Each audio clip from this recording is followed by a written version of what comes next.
بشكل مبكر للياسماء. هل يبقي مفتاح؟ هل يبقي مال الأخضر في البطولة؟ مفتاح وعليلات، يمشي آدم، يتقدم آدم وجول. الهدف الثاني للياسماء، واحدة باليمين واحدة على اليسار، وأولاد الباشا رسميا يقتربون من دور الثمانية. 2-0 لاتحاد العاصمة. بداية ممتازة وأداء جيد من الفريق الجزائري. 20 دقيقة و2 بلاش. 2-0.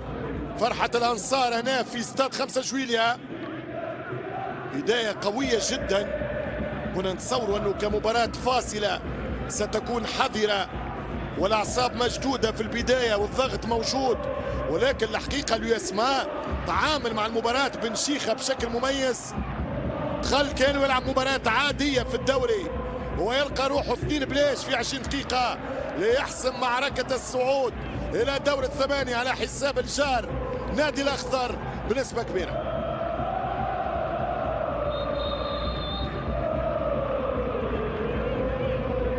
في كل الأحوال أراه موسم متميز للأخضر.